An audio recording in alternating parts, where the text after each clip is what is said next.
Good morning, good morning, good morning, and happy Wednesday, everybody. Welcome to the Tri-State Traffic Show down here in the Tri-State Traffic Center, which is going to be my living room. If you have not joined us for the fun, we are live on, where are we now? Facebook and YouTube. Well, it'll be really nice to remember where we were. Facebook and YouTube, we thank you so much for dialing us in here this morning. You can see my voice is just like... I don't know. It doesn't sound as strong as it usually does, when you kind of don't use your voice here. I mean, I was doing the news updates for MeTV the last couple of days, and it's a different type of, different type of broadcasting per se. Sorry, I'm just going to move the camera a little bit. It's somehow it moved.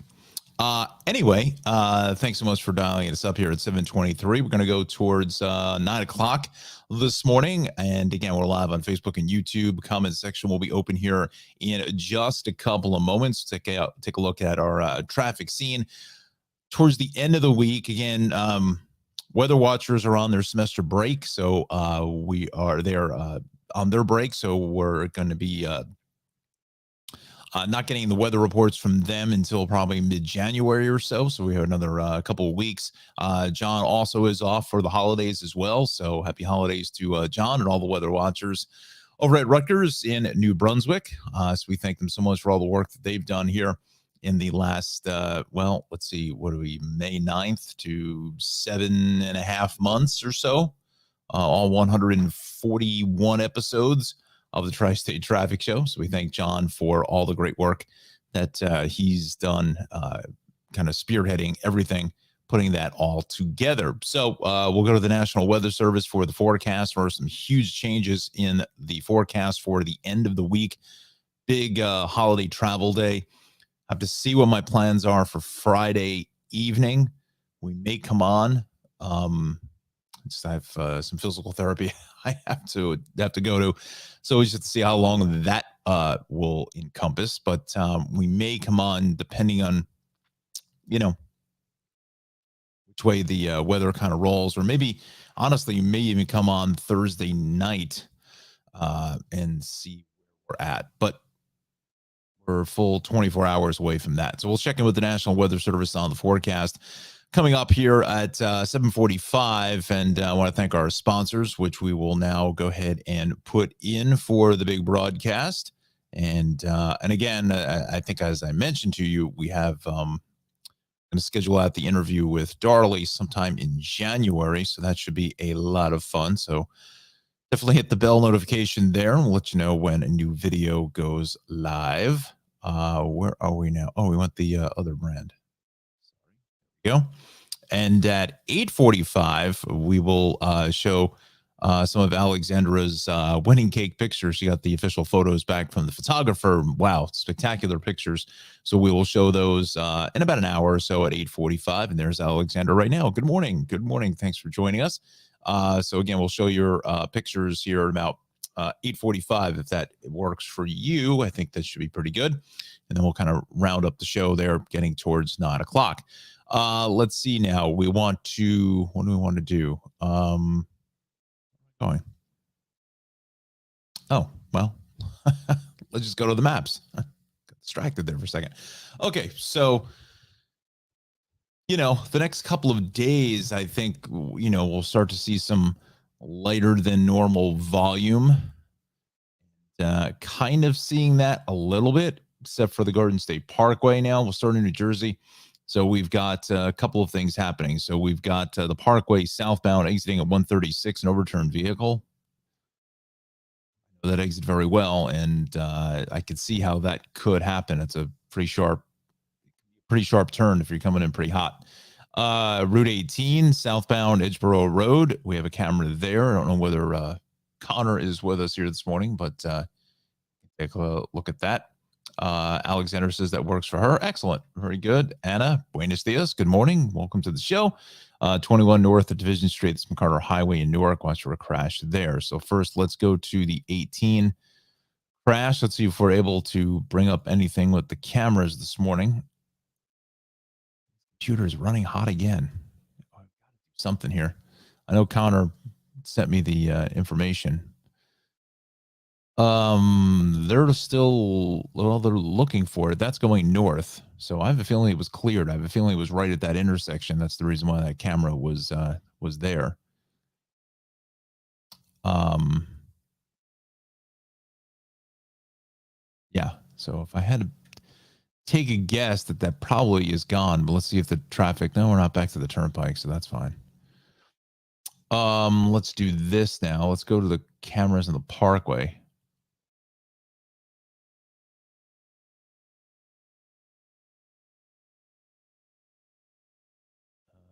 South of 136 is not going to show us anything except some northbound. It's a northbound traffic, but it's in 144 up to Irvington. Oh, beautiful sunrise here. Again, today is the shortest day of the year, friends. After 4:48 comes winter comes in, but the sunrise this evening I think is at 4:31, 4:32. And after this, we gain a minute, pretty much a minute of sunlight from here on out. So this is the shortest day of the year, friends. Something going on here up by 145.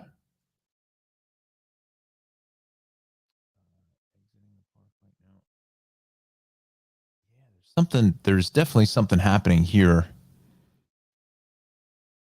just before 145. Now, whether it's going south or north, I can't really disseminate that.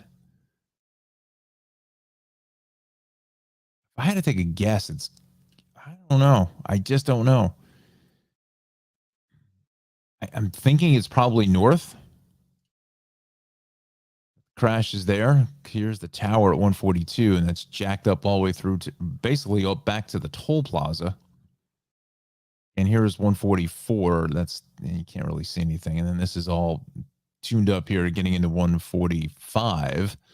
But I don't see any. I think it's just as you come through the cemetery there, just before the exit. Because if you look at this camera here, it's wide open here, and then their southbound side is slowing down. So I think it's right before the exit.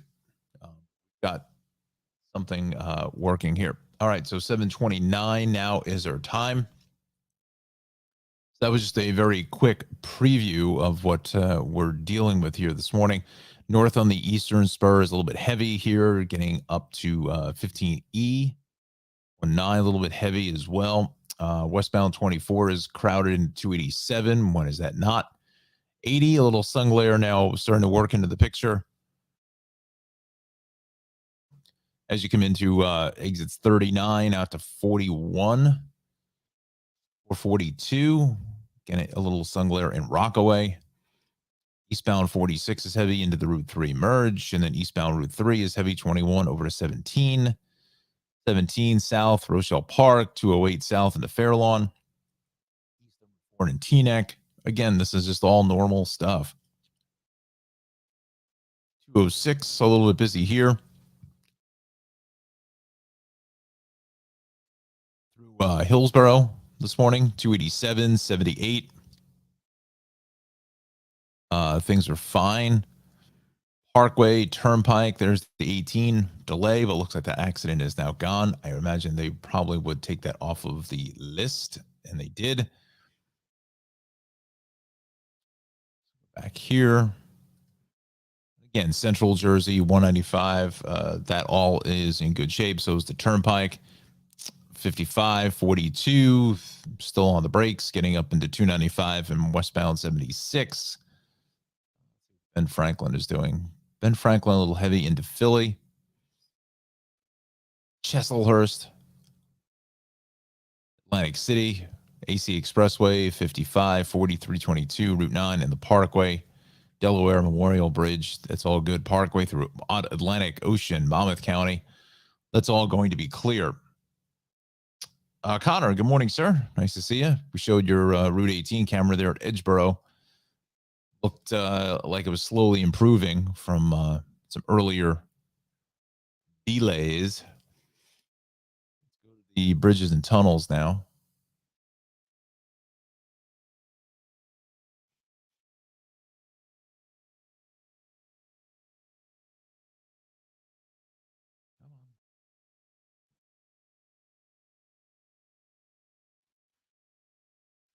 About a half an hour at the George, 20 at the Lincoln, and about 15 or so at the Holland.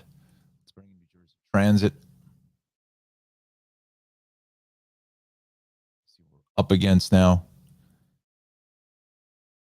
So we've got the AC rail line, 746 arrival in AC up to 25 minutes late. And we've got 649 departure for Long Branch is canceled due to crew availability. Newark Light Rail, departure Newark Penn. So about 3 canceled trains there. Hudson Bergen Light Rail. 718 was canceled west side. Medical emergency, so hopefully everyone's okay. Go to the path alerts now.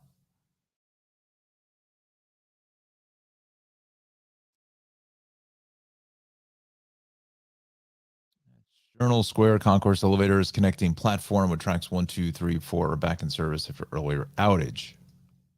Okay. All right, let's move into New York City now.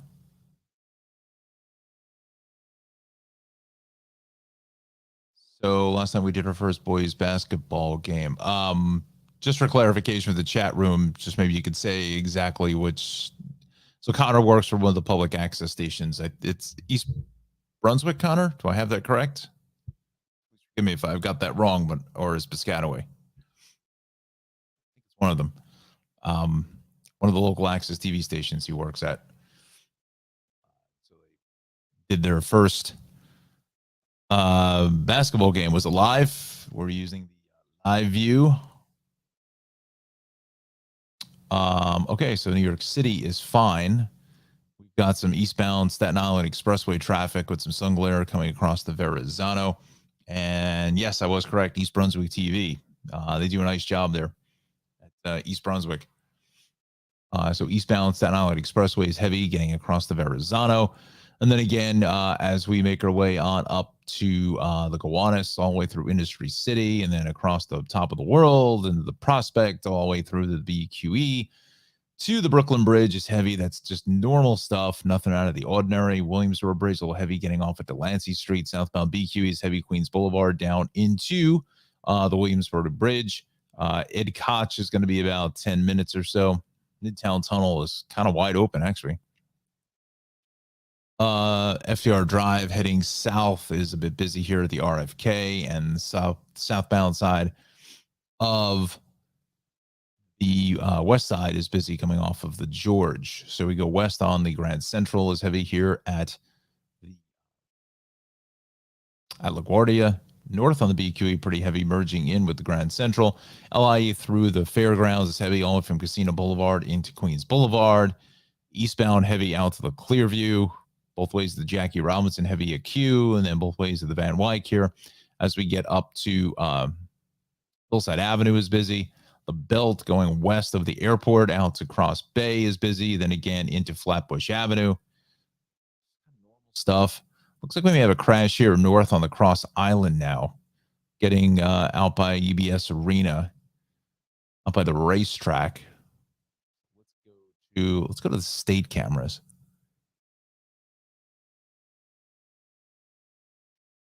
So Connor says, questioning if we are getting this bomb cyclone starting Thursday night into Friday. I am not a licensed meteorologist. I don't want to upset my meteorological friends. I don't want to necessarily classify it as a bomb cyclone, but my good friends Mike Favetta there on the New Jersey Morning Show had been using the verbiage bombogenesis or bombogenesis. I'm not sure exactly how you pronounce it, but where everything kind of just literally the pressure just drops out of it with this strong front coming through. But so that's the Cross Island camera. We'll go to the state camera, the city cameras now. I'll leave that up. Now, besides our friends at the Weather Watchers who do an amazing job, if you're also interested in weather, another good show is the Joe and Joe Weather Show. It's meteorologist Joe Chaffee and meteorologist Joe Rayo. Two unbelievably talented and smart individuals when it comes to weather.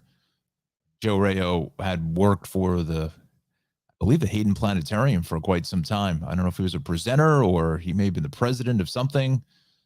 I don't know if he worked with Neil deGrasse Tyson. I'm not sure, but I'm sure he probably has and worked with him. But Joe is Rayo, just a wealth of information about, astronomy, the stars, planets, space. Fascinating guy. Really, really fun to listen to.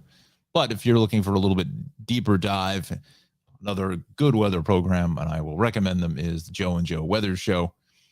Um, on in the evenings, if I'm not mistaken. Let's see here. So yeah, there's definitely something going on here on the belt. I mean, on the Cross Island, just north of the arena, just north of the Southern, because it's jacking up the Southern State Parkway heading west.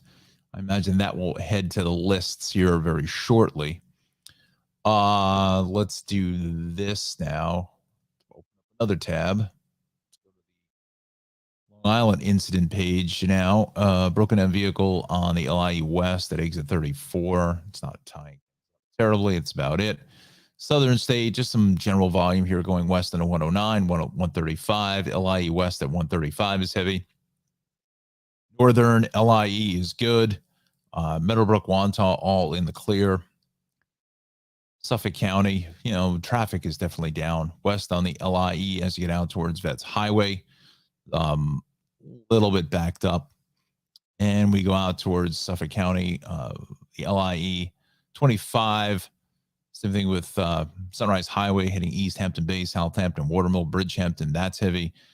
But then we're fine from Watermill all the way out to Montauk. Okay.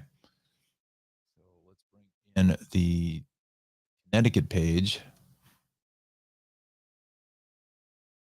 Norwalk 95, 15, 16, 16, 17. We've got a crash.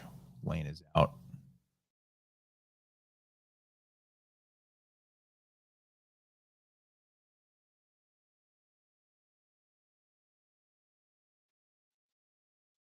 Let's see, 16, 17.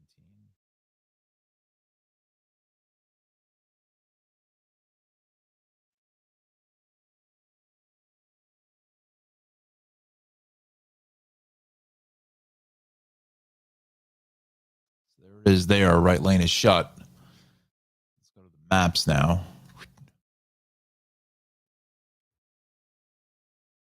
It's right in here. Right there, just past Route 7. The southbound side is kind of abnormally slow with some rubberneckers back to about, we'll say about 20. South of 20. Into 17. And then it's heavy again down through Darien and 11, and then through Stamford, just not enough of 95 as we progress south of exit 8 on over towards about exit 6. Bridgeport, we're fine. Southbound Merritt, we're a little bit tied up here, definitely from 46 on over to about 42.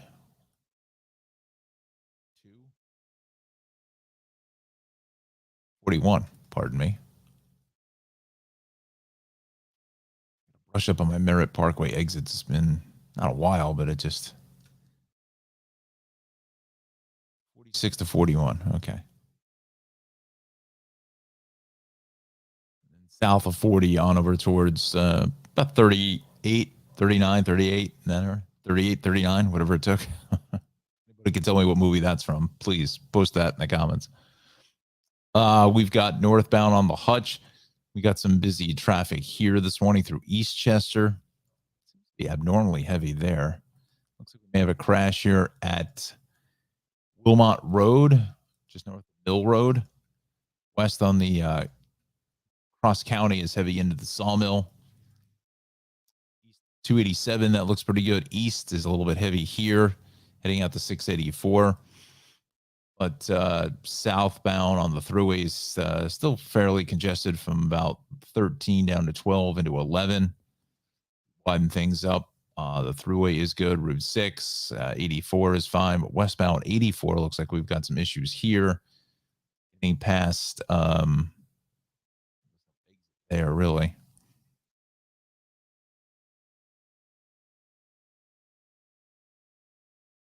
Exit 34, just past that on the westbound side. Let's go to the Hudson Valley incident page. Let's dial that in.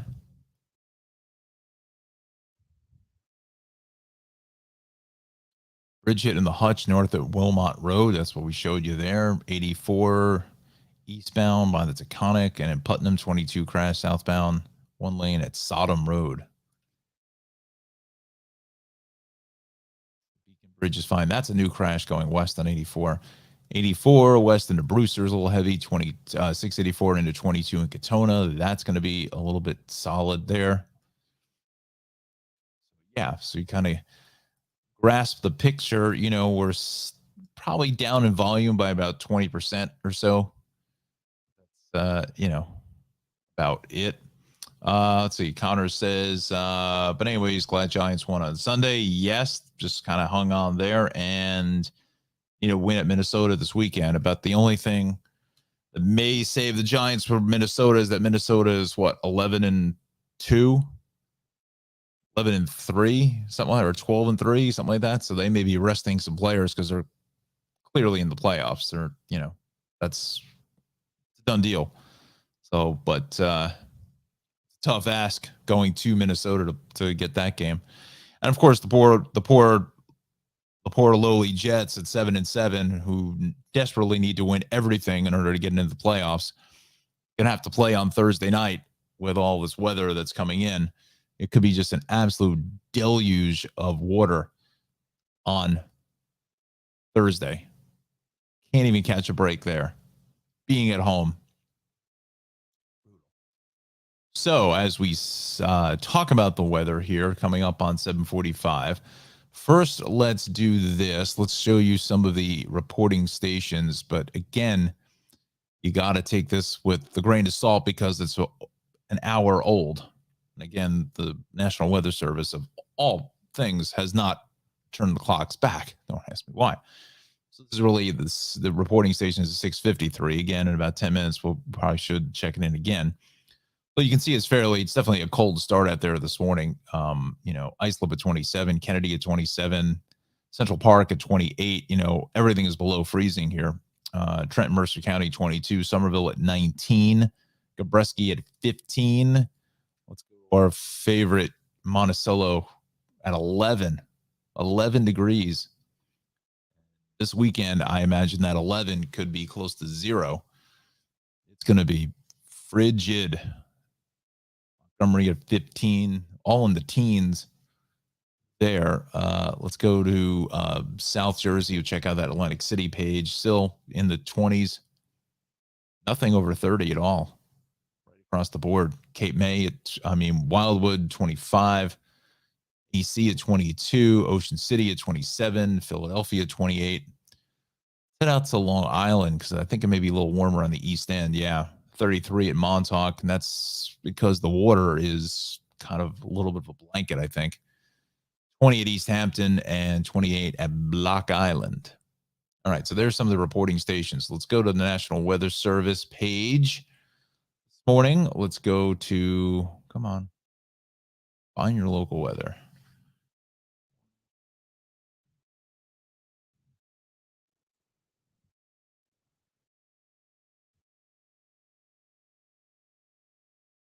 So splitting the difference here, going right for the city. We'll take a look at some reporting stations for Hudson Valley, Poconos. I mean, if you're headed to the Poconos for Christmas, it could be a real train wreck there. Oofa. Okay, so what do we got? Coastal flood watch in effect until Friday morning, 6 to 11. Now, again, I was, full disclosure, was watching that Joe and Joe weather show last night because I had not gotten the slides from John, and then I realized that he is off, I believe, for the rest of the holiday. So just trying to get some more information as far as what's going to happen. So to me, according to them, it looks like well, again, as I said, Rayo is a, astronomy guy, meteorologist, that the moon is I guess that's perigee, I believe it's called, is the closest it's going to be throughout this entire year is on Thursday or Friday. Anyway, so it's going to affect the tidal cycle. It's going to have maybe abnormally higher high tides than normal. So that's why they put this coastal flood watch in effect, along with the rain and the precip that we're looks like we're going to be getting. So with that said, let's run down the forecast here for the next couple of days. So today, sunny, high near 40. So it's going to be kind of the calm before the storm, kind of a nice day if you need to finish up some shopping for your holidays. Happy Hanukkah to all of our friends celebrating Hanukkah now. I think we're in the third or fourth day of Hanukkah. Started Sunday evening. So again, today's going to be a nice day. Nice calm wind, about 40, probably a little warmer in the sun. So maybe open up those windows, get some of that natural heat from the sun if you're in if your windows in your place are on a sunny side or whatever, maybe save some money on the heat. So this evening, increasing clouds, low around 30. But see, the thing is that we're going on a roller coaster with temperatures. That's one of two problems, okay? So that's the first problem. It's not really a problem. It's a problem on the back end, not the front end. So tomorrow, rain mainly after about 10 in the morning, getting up towards about 54 degrees. So almost about, it could get close to a half inch possible. I think that, I don't know, in some capacity, I feel like this is coming in a little sooner than what they're expecting or what has been said. It's not really for Friday. It's mostly for Thursday into Friday, but not all day on Friday. So it looks like we get some rain tomorrow, probably around lunchtime, depending on where you are. But again, those temps are going up to 50 into the mid 50s. And then look at Thursday evening, temps are even going higher up to, I wouldn't be surprised to see close to 60, possibly into the overnight hours on Thursday. And then it starts to get very windy. And that's that's another portion of all of this, is that the winds are really going to kick up. So those holiday decorations you have out on the front lawn, whatever, maybe go out today, tie them down really good, make sure they're all shored up. Bring in the trash cans. If you happen to have any lawn furniture outside, just store it, secure it, stow it down, because those winds are going to be really cranking. And that's that strong cold front that's coming through out of Canada. So then Friday we get some rain before 4 o'clock. Then on the back end, because the problem is that you're going to see the temperatures go from close to 60 into the 20s in a matter of, or into the teens, really, probably in a matter of less than about 6-7 hours, 5-6 hours. It's going to just, the bottom is going to drop out of this thing. And Friday, you may even see a thunderstorm as well. So again, that's good for those who hate snow like myself, that because if the cold air was already in place with this precip, we would have gotten just buried. I mean, you probably were looking at, you could be looking at a couple feet of snow if that was the case. So again, temps falling to about 27 by 5 o'clock. Breezy with a south wind becoming west in the afternoon, and then it's going to go kind of west to northwest, and gusts could go as high as almost 50 miles an hour. So again, there's very little snow on the back end. You may see some flakes flying towards the end of this event, but that's about it. And also the concern is going to be about, the potential is certainly there for a flash freeze. Certain areas, not all, in certain areas. Now, temps again, like I said, are going to be into the mid 50s to close to damn near 60 degrees on parts of Thursday evening into early Friday morning, into probably a little before lunchtime, before the bottom drops out. And with the wind, hopefully the wind will act as a drying agent, almost like they use in NASCAR when they try to dry the rain off the track. They use the jet dryers. So hopefully the wind will dry the roads up enough to where once the temperatures bottom crater, that whatever moisture is on the road doesn't instantly freeze. It's gonna be almost like Mr. Freeze from Batman, Arnold Schwarzenegger. That could be a major problem because it doesn't take a whole lot of moisture for you to lose contact with the road. That's an issue. And they can't really brine or salt or anything else like that on Thursday evening into Friday morning because it's just all going to get washed away with, potentially an inch or 2 inches of rain.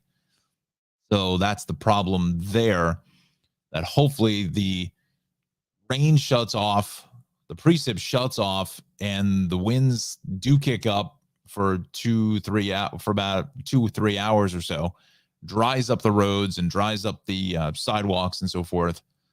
And then the temperature craters and bottoms out. That would probably be the best scenario, but we'll see how it all plays out. Again, once we get through like late Friday afternoon into early evening, this thing is out of the way. It's gone. So Saturday is gorgeous with, again, it's gorgeous and cold. So Christmas Eve, high around 24. Saturday evening, so no white Christmas this year. Clear, very cold into the teens. Christmas Day is frigid at 26. It doesn't look like we're going to get above freezing for about 3 days not until about Tuesday or so.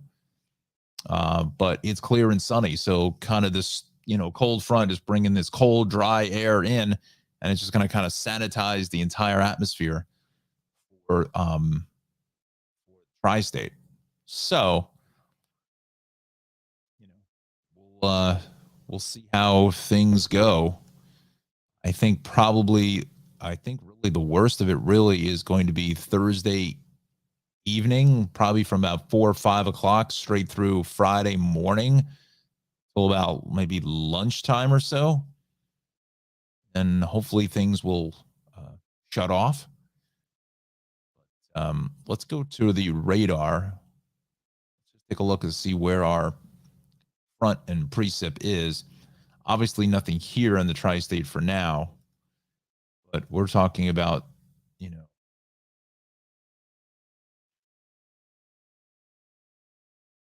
they're looking for Chicago for almost blizzard-like conditions. Now, it doesn't mean anything. When you hear a blizzard, doesn't necessarily mean it doesn't mean heavy snow. It's just the conditions visibility-wise. And I think you need to have 2 sustained hours or of certain visibility for a blizzard. I don't want to speak incorrectly on that, but so far this section, most of the country is fairly quiet, except for up into southern Minnesota, central North Dakota. Precip and some snow there, and some precip off of the Carolina coast this morning. Let's go here. Let's go back because I'm just curious. Again, if you're traveling, it couldn't come at a worse time either on Friday.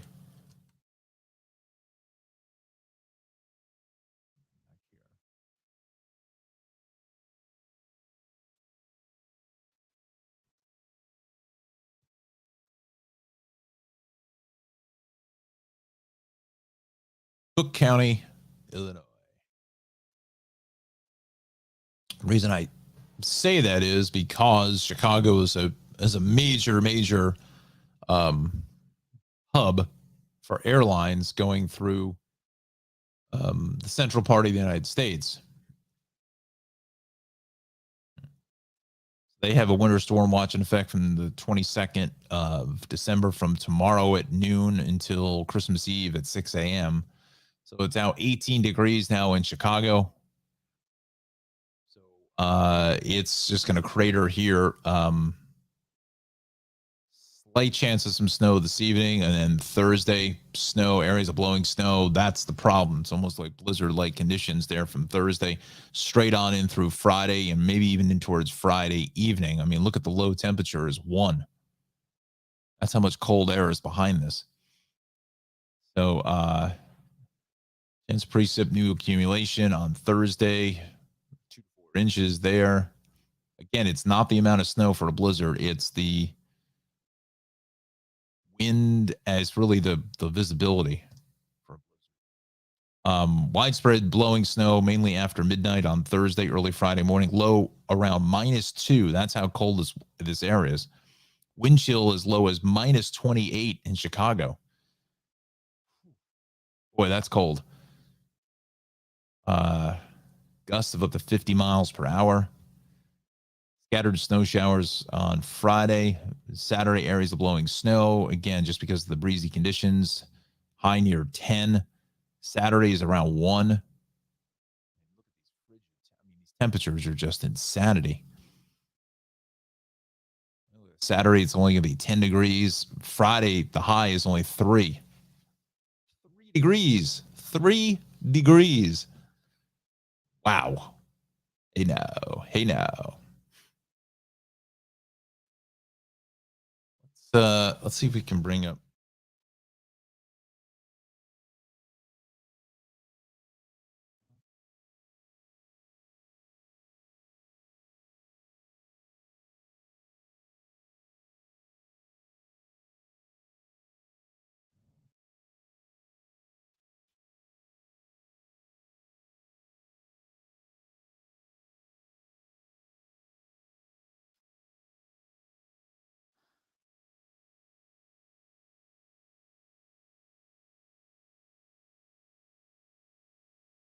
St. Marie, Montana, is the air temperature is currently -27. Is that unbelievable or what? Look at that. -27. That's the air temperature is -27. Glasgow International Airport. We're not talking Glasgow, Scotland. We're talking Glasgow, Montana. Incredible. That is incredible.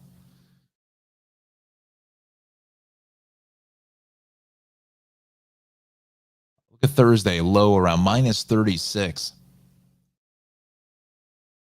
Look at it. It goes from -36 on Thursday evening to a high of 33. That's tremendous. I've never seen anything like that before. That's crazy. Wind chill values -45 to -55. Hey now. Hey now.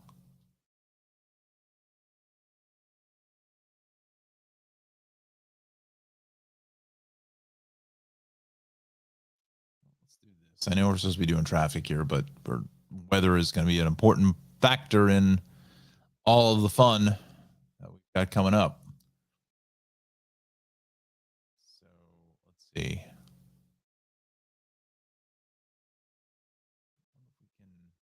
Trying to see if there's any live cameras.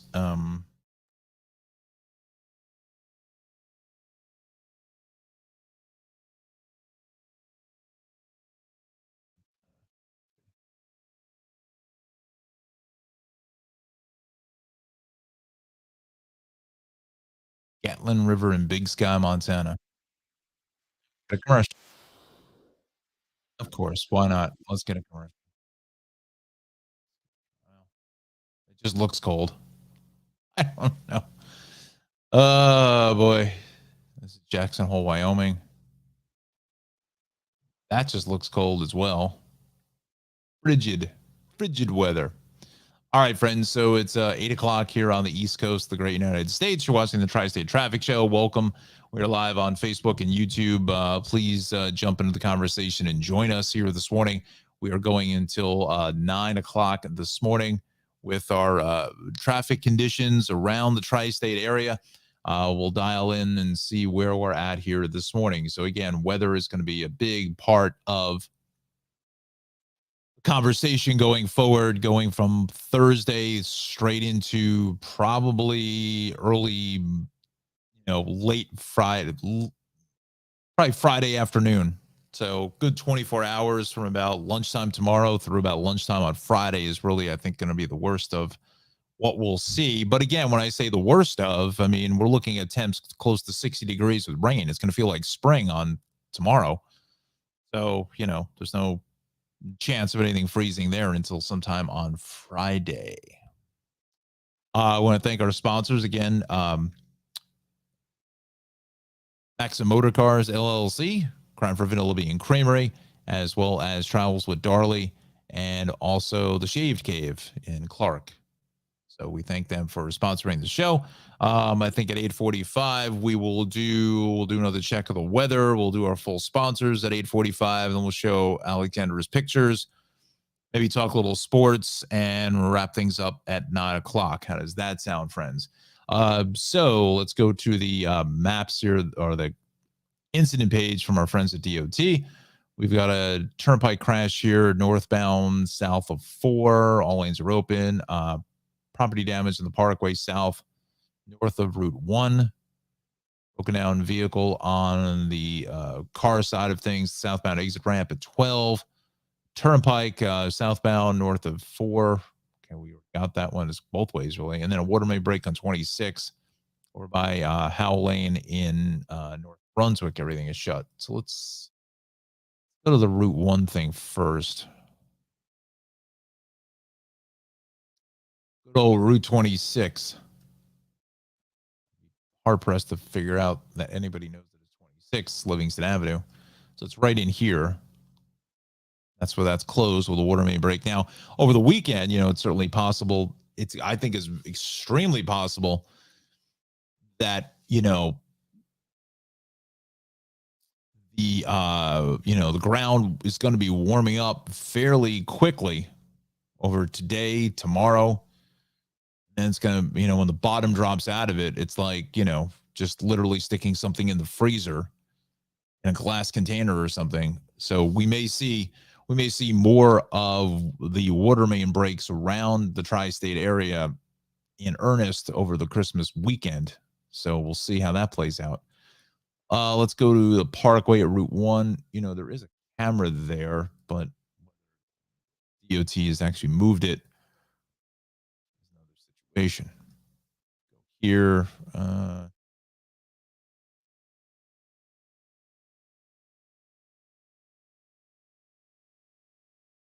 And it doesn't work. All right. It doesn't look like it's really tying anything really up terribly on the Parkway. Just some normal traffic exiting for Route 1, but that's, again, normal stuff. Both ways to 287 getting into exits 2 through 4.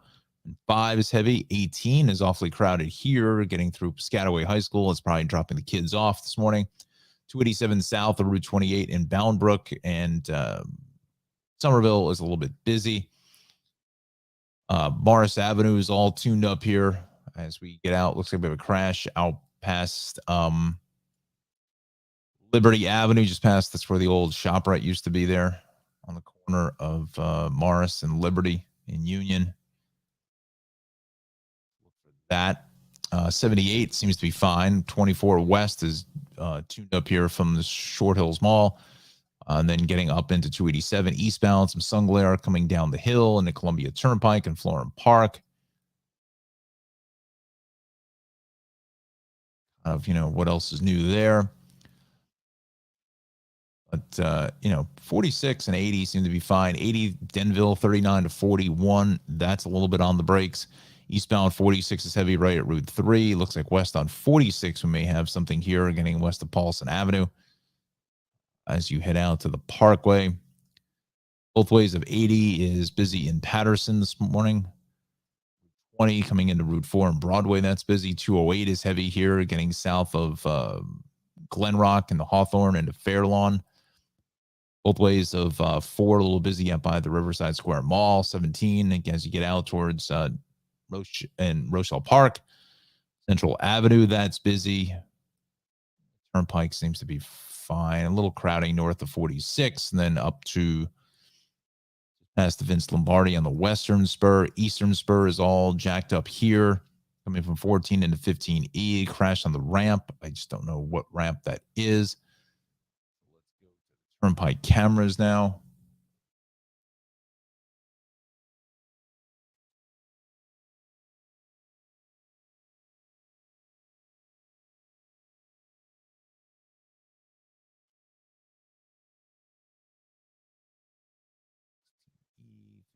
X15E. Yeah, there's definitely something going on there. Heading up underneath the Skyway for the Eastern Spur.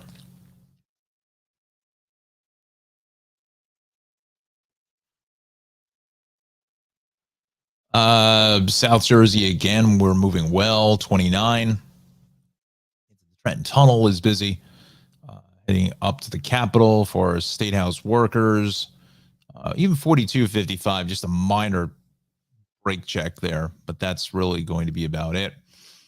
Parkway Route 9 is fine through Seattle City, Wildwood, and Cape May. That's all good. Back here to Staten Island Expressway, still a lot of traffic getting across into Brooklyn. Sun glare and just general volume getting all the way up onto the BQE. I mean, that could run you about another half an hour or more. East on the Belt is busy getting out through B. 8th Street West at Flatbush Avenue is heavy into Ocean Parkway. West on the Belt is heavy here at Kennedy. Both ways, the Van Wyck is heavy at Hillside Avenue. Midtown Tunnel, we're looking at probably a good 15 minutes. Ed Koch is maybe about 5 or so. Williamsburg Bridge, again, a little heavy here. Coming off the bridge to Delancey Street. And then south on the BQE is heavy Queens Boulevard all the way down into the Williamsburg Bridge. The LIE normal stuff here, getting through the fairgrounds, both ways, the Van Wyck and Hillside, Liberty Avenues. What else is new? Get north on the Cross Island. Let's see if they put that up just yet. George. Maybe the Long Island folks that did that. No. We definitely know something's going on here just north of the racetrack. So look for that here this morning. Let's see here now. This is Northern Boulevard.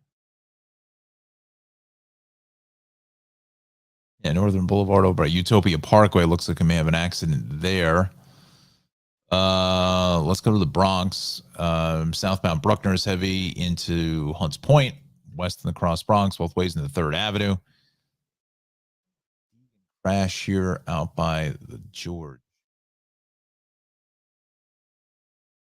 Let's dial that in.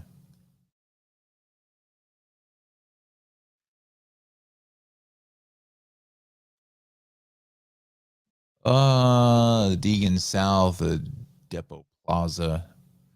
Look at all that construction. It's going to be really nice when they finish all of this. Who knows where any of this is going? I'm assuming they're widening the Deegan here.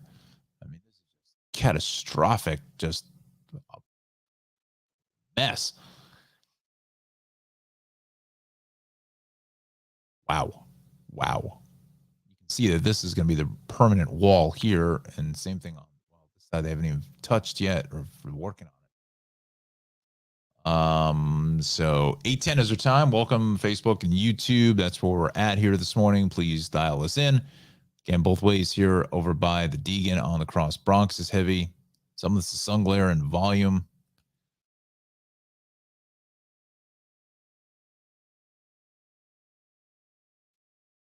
Look at all this lane shifting that's going on, and who knows which way they're looking to eventually take this.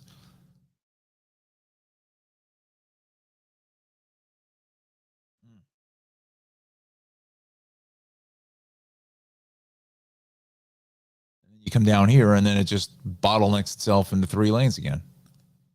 So, but who knows? They may be heading down that way eventually.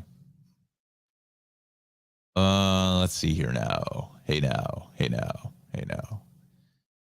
it is, Bruckner at the Bronx River Parkway. Look for that.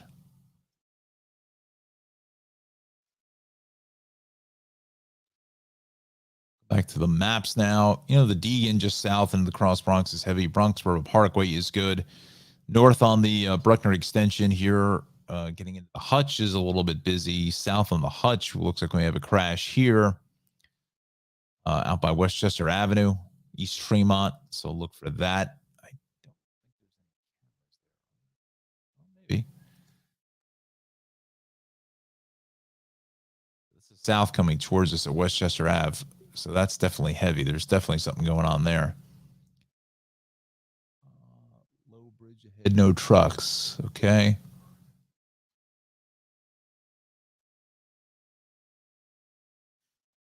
Okay.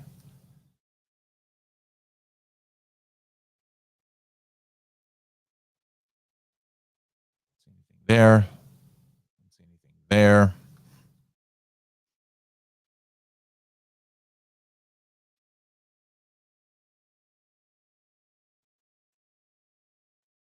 Back out to Long Island. What's going on here on 101?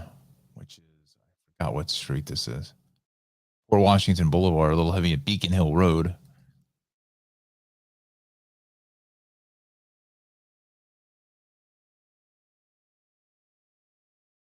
Towards Sands Point.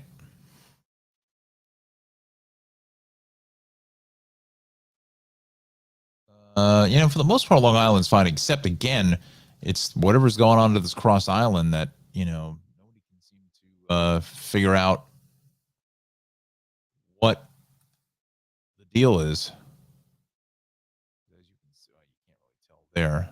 Did they move this camera? You can't see anything. Dialed out. Forensic informer. Dialed out. Dialed out. Dialed out. No video available for this camera. Okay. But it's definitely heavy here, getting up to Dutch Broadway. Coming off this, because look how far back the southern delay goes.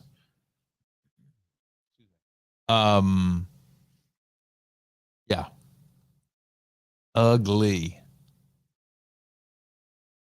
Back to the maps. Really, that's just about it for Long Island. I mean, there's just some pockets of delays here at the LI connector in 39 and then into 135. But rest of Suffolk County is fine, heading east into Hampton Bays, Southampton, Watermill, into Bridgehampton. Okay. We go to Connecticut, northbound 95. I believe we are still dealing with that crash, closing up the right lane. Gone. But the delays ensue here from about, we'll go 13 up to 17. South is from 18 into about 16 or so, and then heavier down through 11, then from 8 on over to 6.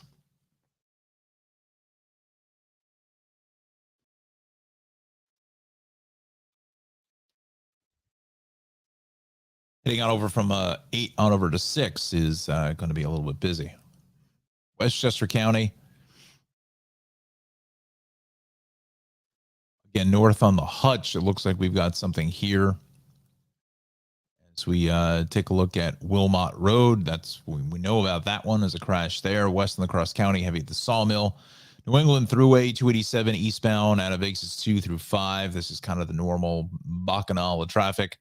The Thruway, Rockland County, all is clear.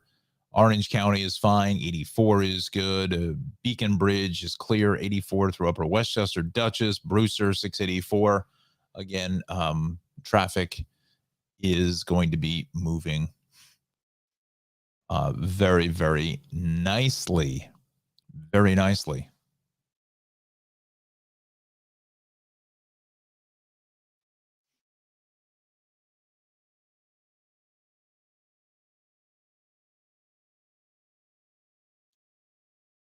So, kind of where we're standing here now. I'm going to take a quick check of the MTA, and then we're going to go to weather. So we've got some delays on the 6 and the 7 train. Some planned boarding changes for the Staten Island Railway. Stapleton to Grassmere boarded the St. George bound platform.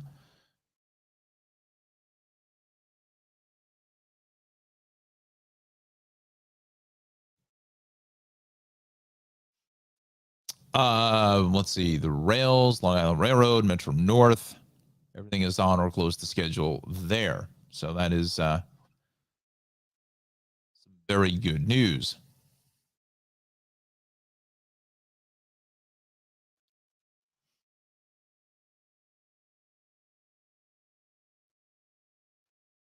So that's that. Okay, so let's go back to the forecast, and we don't want to go to Glasgow, Montana. We want to come back here, our area.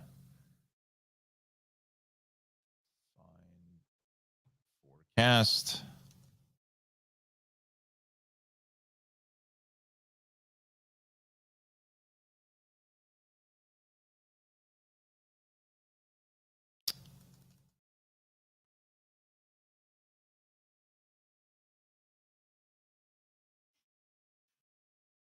All right, let's take a look at the full forecast, friends. All right, so it's 28 degrees out there now. Our 7-day weather or 5-day weather forecast again. Temps here today getting close to 40, mostly sunny, calm. So get out and do all that shopping today, get it out of the way. And then today, I would say, maybe kind of, dare I say, kind of winterize your vehicle if you can. Put the glove, the scarf, the hat, the whole thing in there because it's going to get bitterly cold come Friday evening.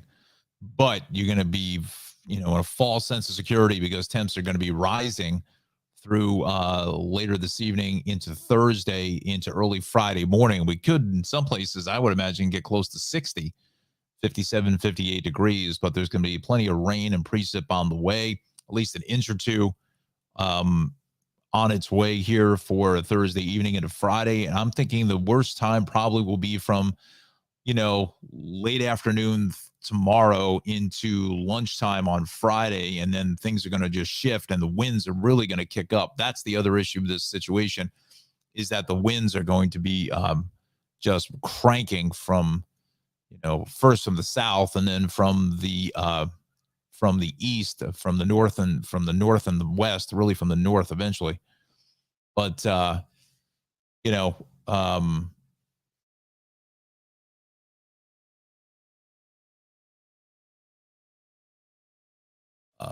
from the north and from the west,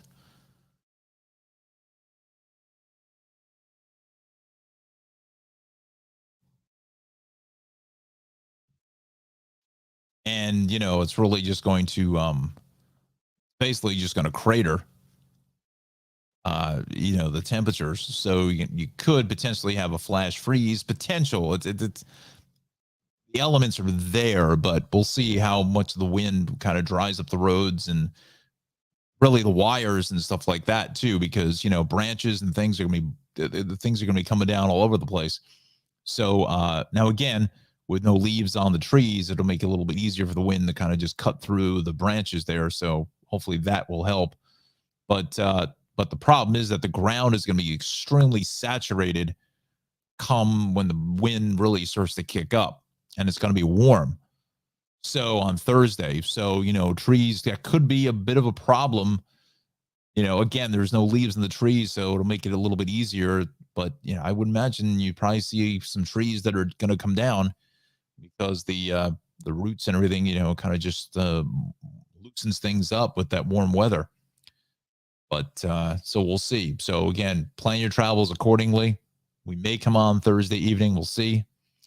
But that is your forecast for today. Again, a high of about 40. Thursday, you're going to get closer to about mid 50s or so Thursday evening into early Friday morning. And then it's going to bottom out. And then we're going to just really hit the skids here into Friday evening with, into the teens. Christmas Eve, Christmas Day are going to be bitterly cold into the mid 20s, lows in the evenings into the teens as well. And then this cold front and everything kind of sanitizes the air straight on out of here as we get through early next week.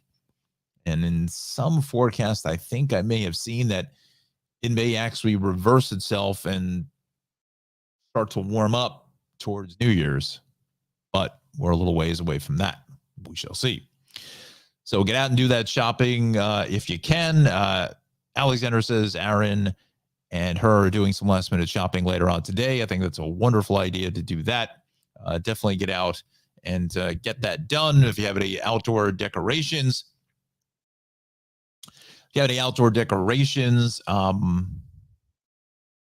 please populate that. And definitely, if you can, send that over. What am I talking about? I was sorry, I was talking about pictures. What was I doing? We're doing Alexander. We're doing your pictures in about 20 minutes, right? Oh, that's where I was going. Pardon me. I'm going to do the sponsors now so we can get to her pictures at 45 after weather. But, hey, we're talking about frigid temperatures, and the king of frozen delights and treats is one Mr. Ralph Koppelman in his 13th season here out of Queens, New York. Queens boy, moved out to Long Island for a bit, but was his stomping grounds out towards Ozone Park and the Rockaways. So Ralph is a New York City guy, brought his talents and his great personality. He's a great friend of mine, Ralph, at the Cranford Vanilla Bean Creamery, brought it to little downtown Cranford, if you want to call it that. Beautiful, historic downtown Cranford on 22 North Avenue West, right across from the train station. 908-272-3000 is the phone number, and you can go to the website, CranfordVanillaBeanCreamery.com, for more information. Now, again, Ralph makes some of the best ice cream anywhere in the country. Gets almost 5 stars in all the reviews that you see on social media. He only has till Saturday evening at 6 o'clock. So what are we talking here? 3 days to go ahead and get your fix on for your ice cream. Again, it's not going to go bad. You're just going to stick it in the freezer, and he'll be back sometime early March, probably around St. Patrick's Day. Takes a couple of months off, well-deserved rest. So definitely get out there and head on over to Union County, New Jersey, for your ice cream fix, and store it up, and you can continue to enjoy the great frozen treats of the Cranford Vanilla Bean Creamery all winter long. There's just some of the wonderful offerings that he has. The cotton candy, Anna and her daughter are big fans of that. Party cake is one of my favorites. The sorbets are good, although the sorbets, I believe, are gone. He has the holiday flavors as well. I don't have any pictures. I haven't gone up to see Ralph. I may have to see how the schedule works out. I may be able to head up this evening and chat with Ralph if he's going to be in the shop this evening. So hopefully he'll be there. Or maybe sometime tomorrow, we'll go in and kind of do a wrap up and chat with Ralph here for before he heads off at his break. But again, Cranford Vanilla Bean Creamery, wonderful, wonderful stuff. Maybe pick up a quick ice cream cake for the season. I mean, for the winter season. Where are my ice cream cake pictures? There they are. Keep that in the freezer and just enjoy a little bit each evening. And just celebrate life, celebrate winter. And there you go. And there's our good friend Justin, who is freezing his shorts off up in Boston now. We're really just hitting a home run, Justin, up there in Boston at NBC 10, doing amazing work. Follow Justin on Instagram as well as onto Facebook. Meteorologist Justin Godnick, posting a lot of great pictures, a lot of fun stuff. I'm just so happy for Justin. I've seen him at the beginning of his career, weather watcher from Rutgers. Started out on Long Island in traffic and weather with me, and we've become great friends, family.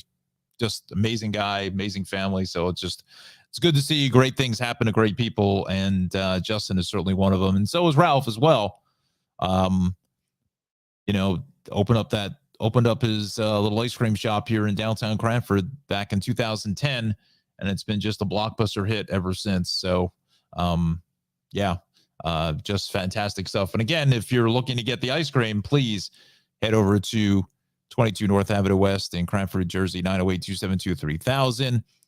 Again, he's slowly winding down. He's probably winding down quite a bit now. Some of the ice cream offerings going into Christmas Eve.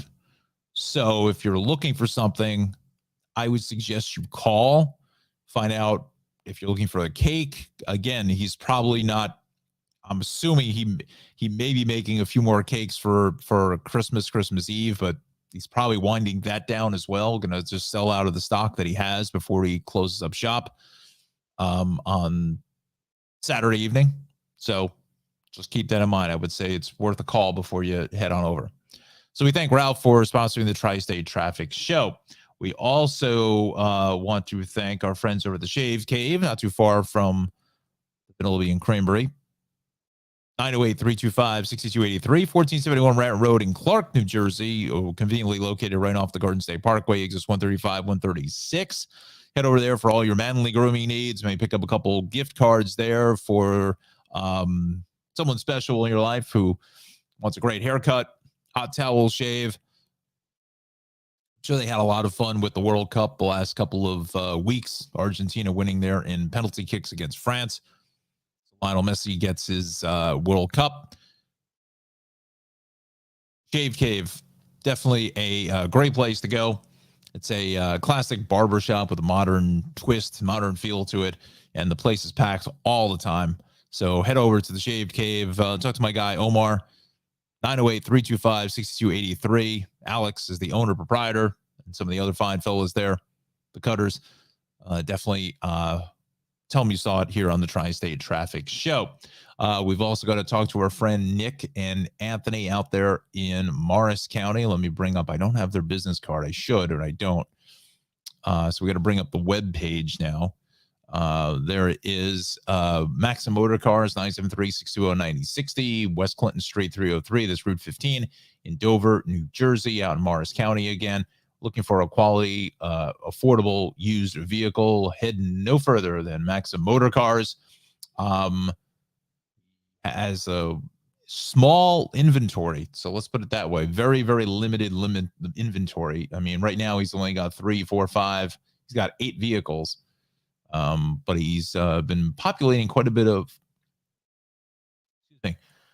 few Subarus, which are like bulletproof. I mean, these cars are just unbelievable. He's finally sold the Forester. He's got a new Impreza there, 2019. Again, some of these vehicles have some higher mileage on them. But, you know, average price of a new car is well over 40 grand now. So if you're looking for something from A to B, or your college kids looking for something just to get them around, this is a great place to come to get a high quality affordable vehicle for you know, station cars used to call it back in the day, A to B car. So definitely give Anthony and Nick a call. They maybe even will find you something if you're looking for a specific make model. Maybe they'll pick up for you. But again, head over to Maxim Motor Cars LLC. Finally sold the Ford Taurus. I wonder who bought that one. That thing is 18 years old, excuse me. Wonder who bought that car, whether it's a collector or something. Interesting. The Pontiac G8 is still hanging around here at 164,000 miles. The S2000 Roadster, 24,900. That is still for sale. Again, those S2000s somewhat rare to a degree. So if you're looking for something to pick up for a collection, that may be one of them. But again, tell them you saw it on the Tri-State Traffic Show. Nick and Anthony, Maxim Motor Cars, 973-620-9060. And we will finish up, but last but certainly not least, fourth on the scorecard, number 1 in your hearts here. Travels with Darley Newman, my good friend Darley Newman there. Wonderful program, Travels with Darley. You see her on PBS Crate, Amazon Prime, Wondrum, Ovation TV's Journey. Darley-Newman.com is the website for more information. Also, season 10 is getting ready to drop. It's just getting the final touches there from Dar, and that's going to drop sometime in January. Don't have an exact date yet and time and what channel it's going to be on, but we'll certainly get that to you as soon as we know. Hopefully going to schedule that interview out sometime first, second, probably closer to the second week in January, in about 3.5 weeks or so. Gonna have a little sit down interview with Darlie. Gonna go through everything. Gonna talk to her about how she got into traveling and travel, the TV series and all her favorite places to go. Maybe get some travel tips. Maybe coming up, you kind of have to plan ahead now with your airlines and your flights and things. Maybe some of the best days to buy tickets used to be like, I think on Tuesdays or Wednesdays or something like that. Maybe some of the best sites to buy airline tickets and maybe some of her top destinations for 2023. When we get a little preview, I'm sure she's going to do a couple destination cities from Smithsonian Associates for next year. I'm sure that's on the docket. So we will talk to Darlie about everything and more. And if you have any questions you'd like to have me ask Darlie, certainly email them to me at tristatetrafficshow@gmail.com. Again, tristatetrafficshow@gmail.com. Certainly send them over and we'll put you into the conversation. So again, travels with Darlie, darlie-newman.com. Head over to PBS Crate, Amazon Prime, Wonder Motivation TV's journey to watch the wonderful program Travels with Darlie. Again, it's really the local angle for her program is what sets her program apart from everyone else. So again, head over to darlie-newman.com for more information. Okay, so we got the sponsors taken care of for this morning. We want to come back to our maps. Again, we're going to the top of the hour now here this morning on a Wednesday. Relatively lighter than normal traffic, if you want to call it that, which we will. My show, I'll call it what I want.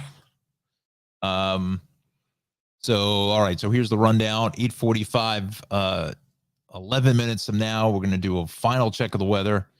We're going to show you some of Alexandra's wedding photos. She got the professional photography, the photographer photos back. I'm going to do a little bit of sports. And then we're going to wrap it up for a Wednesday. And again, we will be back tomorrow morning. There is no New Jersey morning show. We are dark for the next couple of weeks, taking the holidays off. So we'll be on probably tomorrow at, I think I'm going to push the start time to 7:30. I think it's just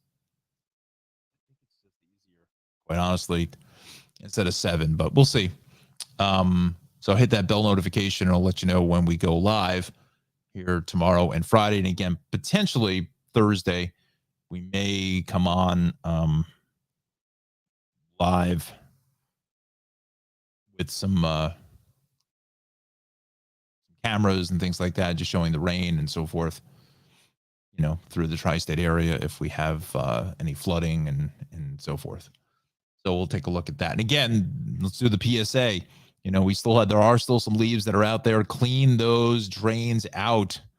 Fact is, I'm going to take my own advice when I leave later this morning to take a look at the catch basin here in my parking lot, because we're probably going to get at least an inch or two of rain through this area. It's going to come down heavy at times too, and it could be heavy all at one time in a short amount of time, and that's where you run into problems. So not able to do it, if you live in a complex or whatever, call the super, have them see if they can take care of it.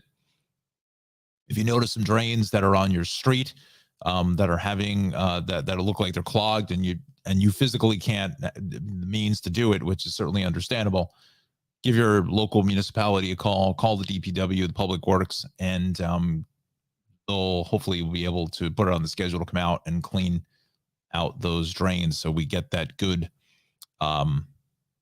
drainage in certain areas. So that's the PSA, and I think Anna would certainly agree with me. All right. Connor says heavy traffic on the Garden State Parkway near Woodbridge. Which way you going there, bud? Southbound, there was an earlier crash at Route 1, but looks like that was cleared. The Journey joining us. Good morning. Thanks for dialing us in here on a Wednesday. Let's go back to the incident page. We want to bring that in. So we got 9W both ways. The Esplanade and Alpine, all lanes are closed. 26 both ways here, south of Powell Lane in North Brunswick. That's shut with a water main. Again, we may start to see some of those water mains, as you know, we're starting to get into these colder temperatures, into the 20s and so forth, um, into the 20s, and definitely, you know, you got to be, just be careful with, even your pipes in your own house, especially when we get these frigid temperatures come Friday into Saturday and the weekend. Connor says going northbound. Okay. Let's dial that in north on the Parkway in Woodbridge. Southbound traffic here, and maybe the northbound side may have just eased up just a little bit. Again, it's definitely lighter than normal. Our volume is concerned, but we still have traffic here on your Parkway getting through Bloomfield on into Nutley and Clifton. East on 24, we're crowded here. East of 287, southbound 208. Southbound 208 is busy as you get into Fair Lawn this morning. Both ways of 80 is busy into Patterson. These are just the normal delays, nothing out of the ordinary. Along 17, Route 4. As you head up onto the eastern spur of the Turnpike going north, that is heavy. Southbound 15, a little bit busy here at Route 80. Turnpike seems to be fine until you get up to 14. Parkway going south through that construction here on the express side of things, getting into 117. South of 116 there is a bit on the brakes. Turnpike again through Mercer County, traffic light delays through South Brunswick and Route 129 into the Trenton tunnels, a little bit busy. 295, 195, we're moving fine. Parkway through Toms River, Lakewood, Barnegat, Stafford. That's all good. Southbound 295, definitely heavy here getting into the Aljo curve. I think we may have a crash there. So let's go to the cameras. See anything on the list, but we'll dial that in on 295 or south of the Aljo curve. Let's see if we pick up anything. No. Aljo wall. Okay.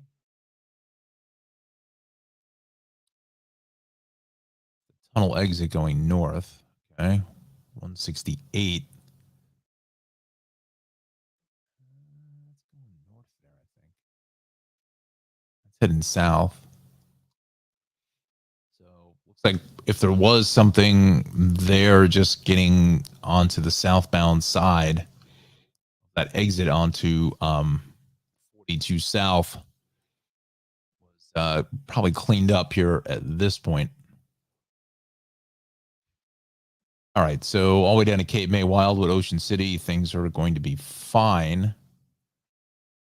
Let's do this now, friends. Let's dial in New Jersey Transit again for the final time this morning. Take a look at the alerts here. AC rail line operating 25 minutes late, 746 arrival in AC. We got Morris and Essex, 804 arrival in the Penn Station in the city, 15 minutes late. 649 departure of Long Branch, canceled crew availability. Path now.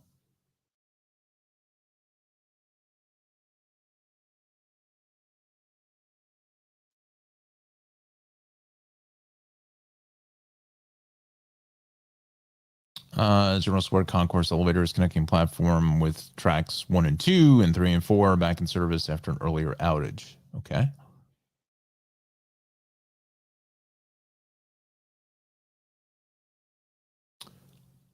So back to the city incident page. Just bring that in and see if there's anything abnormally out of the ordinary. Just the delays in the George getting to New Jersey. Back to the maps. Island still just doesn't want to just have any kind of give here. Let's go to the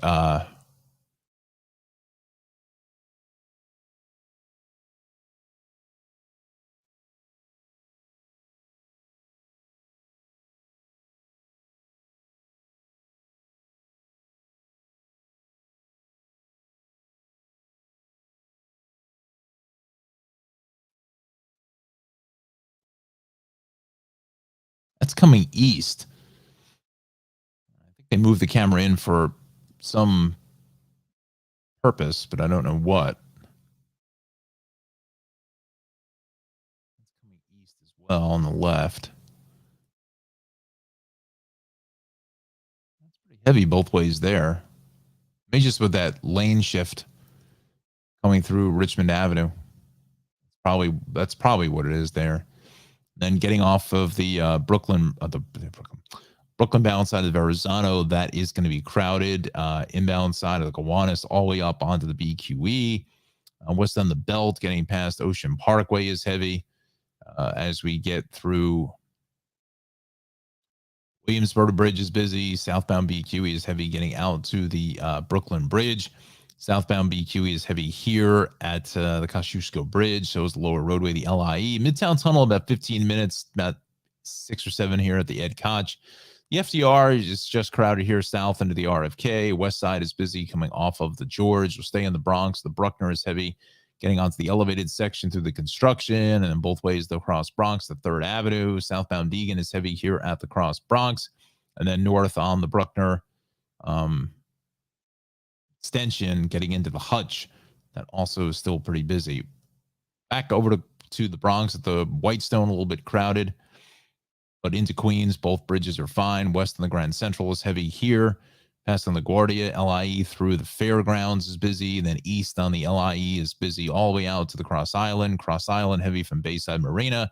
And then both ways the Cross Island heavy here from the southern on up to Hillside Avenue. Again, just a lot of traffic. There's an earlier crash there. The Belt going west up by the airport is heavy. Both ways the Van Wyck at Hillside. That also is crowded. Go to the southern state. Both ways into Meadowbrook is busy. LIE, some congestion at the 39, and then again into 44. North on the Saddle Coast is heavy into S1, Crooked Hill Road, S2 and 3. Rest of Suffolk County, we're fine. A little bit busy out through Watermill and Bridgehampton, but really that's going to be about it. So we will go to southbound sides. Looks like something's going on there. Say southbound 8. Correct.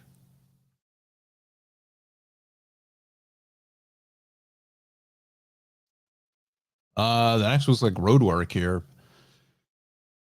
Between 7 and 5, getting into Chopsy Hill Road. That's what this is. This looks like it's construction. Tying up the ride into the 25 merge. Getting into Bridgeport, a little heavy here. Merritt Parkway, a little congested out to 42, and then further south 39 over to 36. 95 is heavy here at about 16 down through 12, 11. Then heavier 8, 9, really 9 on over to 6. That's about it. You know, lower Westchester, we're fine. Not seeing much in the way of any traffic. A little heavy on the Hutch getting up to Weaver Street, but that's about it. Terrytown, Orange, Rockland counties, things are fine. 84, Brewster, 684. That's also going to be good. 22. So fairly tranquil out there through our Hudson Valley. Let's go to the MTA. We're going to get to weather in a second and Alexandra's pictures. We get delays on the 6 trains. 6 trains are running with delays both ways after we move the train that had its emergency brakes activated at Parkchester. A train, A and the Rockaway shuttle are running with delays after the South Channel Bridge is open to allow marine traffic. Okay. Rails. Everything is on or close to schedule. So we are in good shape. All right. What's not in good shape, again, is going to be our weather. And last update for it. Let's go to the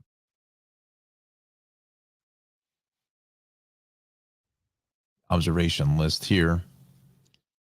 So we're still into, well, LaGuardia's cracked the 30-degree mark at 30. Somerville at 19, Gabreski at 19, Farmingdale at 29, MacArthur at 27, Kennedy at 28. It's a frigid start to the ride. So warm up that vehicle for a few minutes. Really have to warm it up terribly, but start. Let's take a look here at our forecast. Again, today is going to be gorgeous, close to 40 degrees with a calm wind. So get out and do that last minute shopping, as Aaron and Alexander are going to do. Definitely get out there. And if you can, kind of tie some of those holiday decorations down on your house, move those trash cans indoors if you can, or put them in the shed or the garage. But again, we're starting to see those clouds come in for this evening. And then mainly around lunchtime tomorrow, we're going to start to see the rain coming down, but the temps are going to rise into the mid 50s. Again, I wouldn't be surprised we get some areas in southern New Jersey close to 60 degrees, maybe in 60 degrees even further into the city. I'm definitely sure we're going to see a 60 on the board somewhere tomorrow. And then tomorrow evening, rain continues. We may even see close to 2 inches of rain, 2.5 inches of rain, 3 inches of rain in certain places when this is all said and done with come sometime on early Friday around lunchtime. Then the problems or the changes are aplenty. Winds are going to kick up, going to really start to crank. We could see wind gusts, as they're saying, up to 47 to 50 miles an hour, sustained winds of 20 to 25. There could be a thunderstorm involved in that as well with that rain. And then the temperature is just going to crater. I mean, it's going to go from damn near 60 degrees on Friday morning to Friday evening into the teens. I mean, we're going to lose about 45 degrees in less than about 8 hours. So that is going to be really drastic. Again, the elements could be there for a flash freeze, but the winds kick up and the precip stops and the winds are out there for a couple of hours and kind of dry things up. Certainly, that could be the best scenario for a better outcome for roadways not really being slippery. They can't really put any kind of salt or any kind of brine because it's all just going to get washed away prior to that. So could be a bit of a challenge. And honestly, if the car is wet, and you decide to go out Friday evening, you may have to crack that door open and maybe frozen shut with the moisture inside the door jambs. That's going to freeze up really quick. So just be mindful, this may be a good time today to put that hat, glove, scarf. I've always said that, trying to find either Amazon or at your local hardware store, they have those warming blankets, those reflective blankets, they're not very expensive. Keep a couple of those inside the car, not the trunk, because if you get stuck, you can't get into the trunk unless you can pull down the back seats, but that's a real pain in the you-know-what. Keep those blankets those heat reflector blankets, those warming blankets inside the car in case you get stuck, and you can wrap yourself in that. But again, we got some weather to go through, and it's going to be about 24 to 36 hours worth of trouble, potentially. Again, clear those drains, those catch basins, because we could see some localized flooding. Coastal flooding as well could be a problem for our friends on the South Shore of Long Island and the Jersey Shore. We have a little bit of an abnormally higher than normal high tide because of the moon being at perigee, being the closest while to Earth. And that's going to maybe potentially add to the higher tides, and also with the precip as well. So, I wouldn't be surprised if we see some coastal flooding in towards, Seabright, Long Branch, kind of the normal drill there, along the Jersey Shore, maybe Belmar and so forth. On the South Shore, we're probably looking at, areas like Long Beach, Point Lookout, down along here, Gilgo Beach, Fire Island, Sayville, Bayport, Patchogue, Oakdale, Bayshore, Babylon, Lindenhurst, Amityville, Seaford. You could see some light flooding in there as well. And I honestly wouldn't be surprised if we potentially could see some flooding getting in towards the Rockaways and maybe even onto the South Shore, southeastern shores of Staten Island. So, just kind of be mindful, even those smaller rivers and bridges out through, let's say, Lincoln Park and Fairfield up here in Essex County, West Caldwell, could be a challenge. And in Union County as well. Not going to leave the friends there out as near the Rahway River. I doubt that we would see that flood, but get a couple inches of rain and so forth. It could make for interesting times, but I don't think we're going to see any river flooding per se, but just keep it in the back of your mind.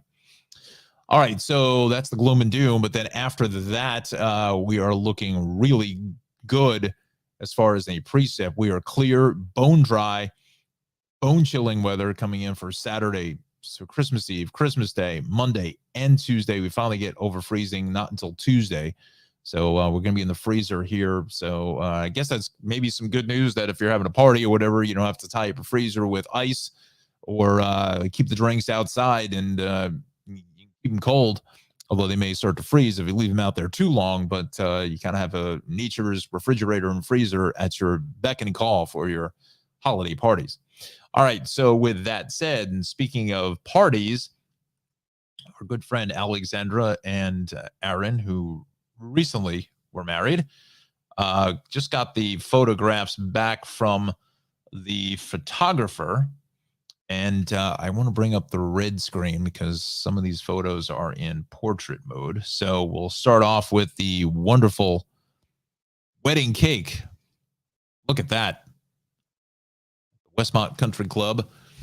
Alexander, if you're still with us, maybe you can just run some commentary here and I'll put it up as far as what we're looking at. Obviously, it's the wedding cake, but just if you can tell us, I forgot what kind of a cake you had and where you got it from. Give the bakery some love, some props there. Wonderful, wonderful cake. There's the happy couple, the bride and groom, next to the cake. That's a good shot too. Oh, the candles around the side. Very, very nice. And look at this room. I mean, wow. Nice job, Alexandra and Aaron. Very nice. Very, very, but brings back some memories there of having my prom way back in the day. Won't say how far back, but way back in the day. The Westmont Country Club. Beautiful place. Wow. Spectacular. Let's see where. Here we go. Let's see. 3-layer cake, vanilla cake. Oh, wait a minute. Let me, I gotta switch cameras here. There. 3-layer cake, vanilla cake with chocolate mousse filling, Calandras. Yeah, in Fairfield. Okay, that's right. Right. Beautiful.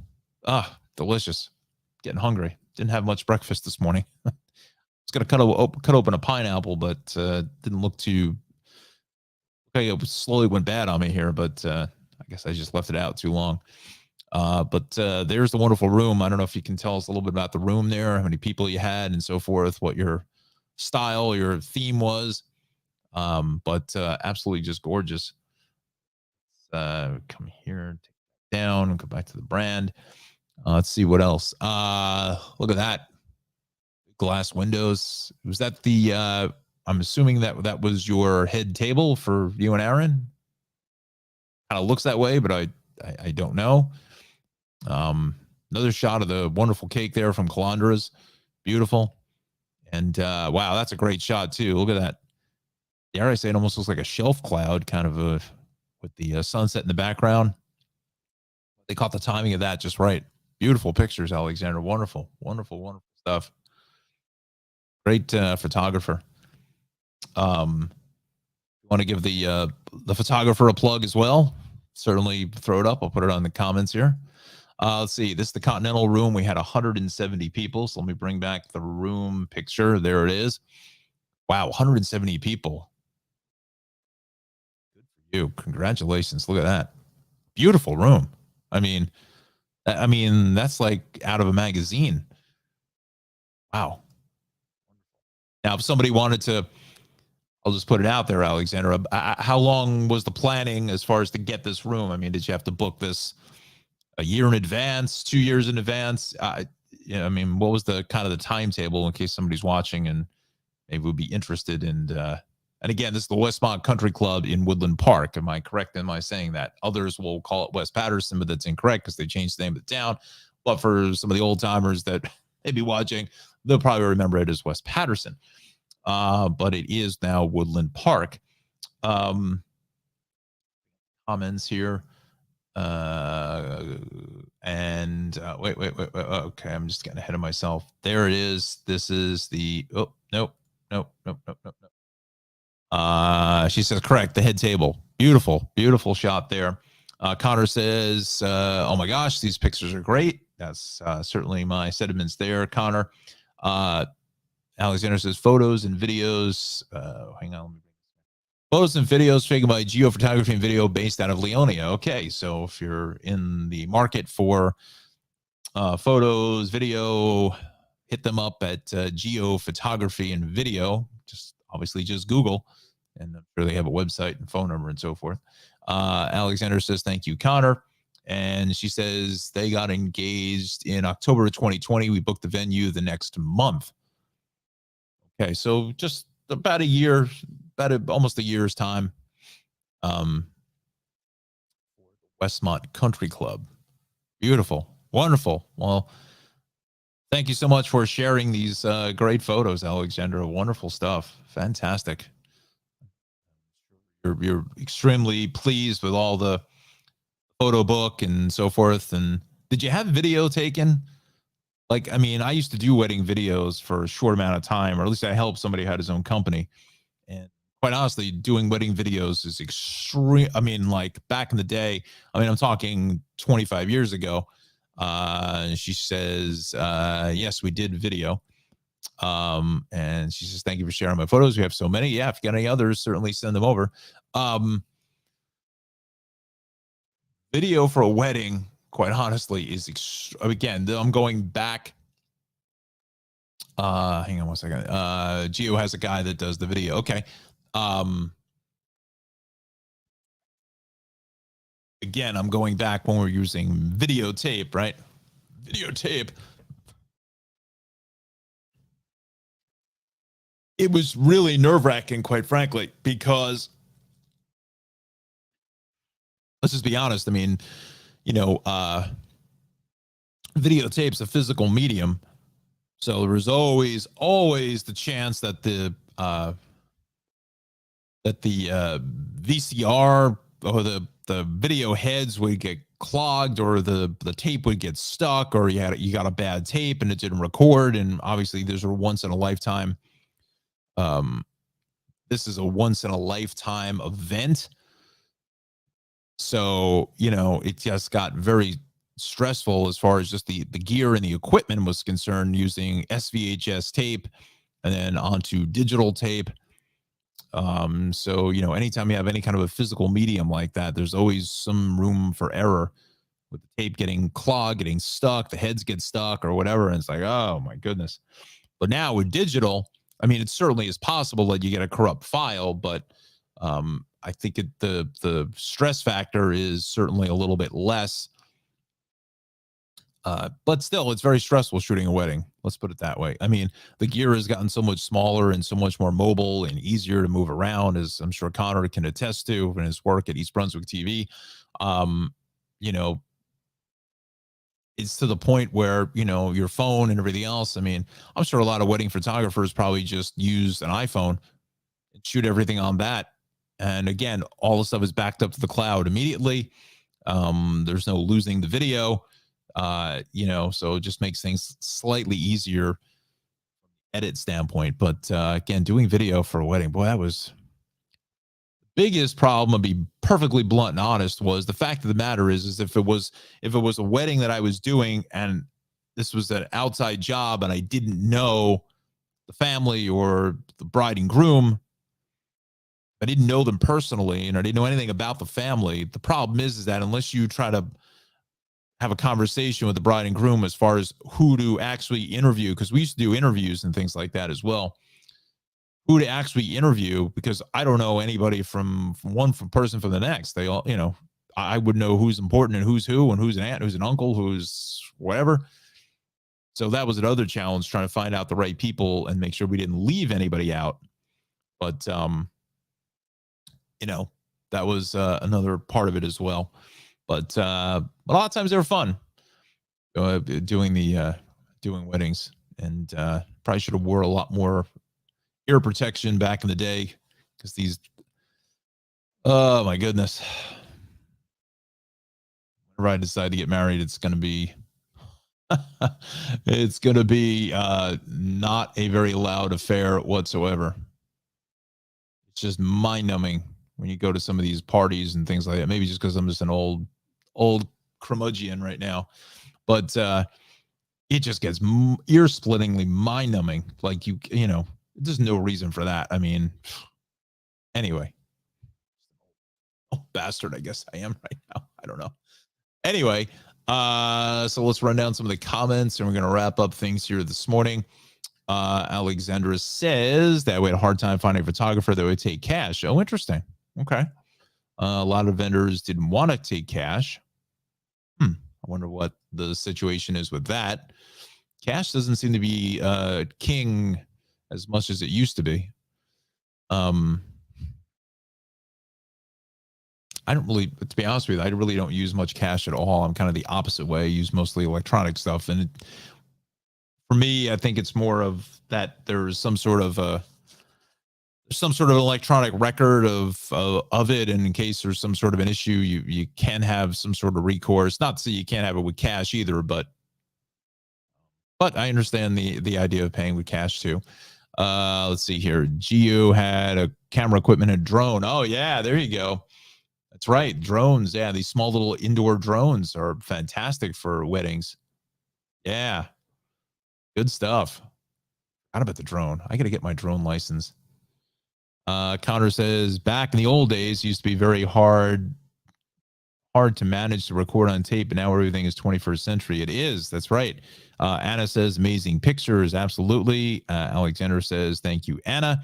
And Connor says used to run a very old camera that runs tape to record games, and the viewfinder would show like a black and white iris. Yeah, that's true. A lot of those cameras back in the day were black and white eyepieces, and a lot of history that I've been finding also with my work at Mountainside TV as well. It's really a museum of museum grade quality pieces.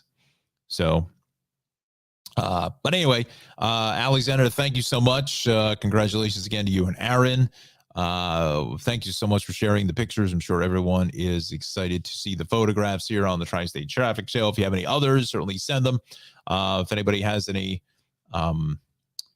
photographs for the holidays, certainly send those as well. And if you get any kind of snow where you are in the next 24 hours, if it's a Hudson Valley, whatever, I don't think anybody's getting any kind of snow, quite honestly. Certainly send those along as well. If you have any weather pictures you'd like to send them on over.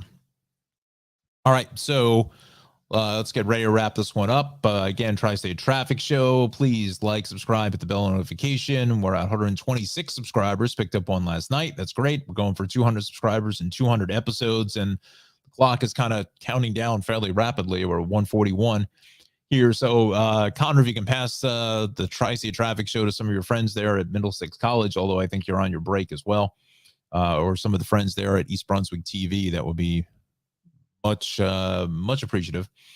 Again, Tri-State Traffic Show here on YouTube and Facebook. YouTube is where we're going to make the money, not so much for Facebook. And definitely click the like. We need as many likes on the videos as we can. I need to get back to doing some more of these videos with the car reviews and so forth. I know the new Prius has been well received. I don't know. Well, CES is coming up in about 2 weeks. We'll see what CES is becoming. It seems like at times more of an auto show than an electronic show. But see what GM, usually GM has something to offer there. Again, the Detroit Auto Show, North American Auto Show is not until June now, so that's there. I think Chicago would probably be the next one up. That's usually the next one in the circuit. I think that's usually like the end of January, if I'm not mistaken. Anyway, we'll keep an eye on things there because obviously the classic car show season is over until probably next April, May or so. But anyway, so we thank you so much for dialing us up here on the Tri-State Traffic Show. Just going to leave that one up just to give me a little more light onto my face this morning. Let's bring me back into the conversation. So we thank you so much for joining us here on a Wednesday morning. Again, drive safely, be careful out there, keep an eye on the weather. Go to John Rocco's weather page on Facebook and Twitter as well. John Rocco, JON ROCCOWX for more information about the upcoming storm. Again, make your preps today. Don't wait until tomorrow when it's raining. Do it today where the weather is quiet, calm, 40 degrees, kind of normal temperatures for the end of December for this and celebrate the shortest day of the year, right? To celebrate the shortest day of the year. After this, tomorrow we gain 1 minute of daylight. So big celebration right there. Winter comes in at 4:48 here this evening. The official winter, astronomical winter, I guess if you want to call it that, will come in being the shortest day of the season. And it's all, we're making the slow climb back up the hill. I guess you got to think here, in another month by January 21st, I mean, you're looking at probably another half an hour worth of time, close to it, of sunlight. So, probably getting closer to almost probably 5 o'clock. Then it starts to get the sunsets around 5 o'clock, probably by this time next month. So that's always good to see and hear. So hopefully we don't get a whole lot of snow prior to that, but we'll see. All right, friends. So make it a wonderful Wednesday. Have a terrific drive out there, and just be careful. Again, slow things down if you can. Please do so. Drive safely. Be mindful to your other drivers on the roadway. And tomorrow we will see you tomorrow, probably about 7:30. I think that's kind of, we're going to see how that works out instead of 7. But we'll see. We may come on at 7, but hit that notification button there. And again, we may come on tomorrow evening as well, just to kind of give an update with some of the weather issues, and again, clear those drains out. So that's the PSA. All right, friends, have a wonderful Wednesday. We'll see you tomorrow, everybody.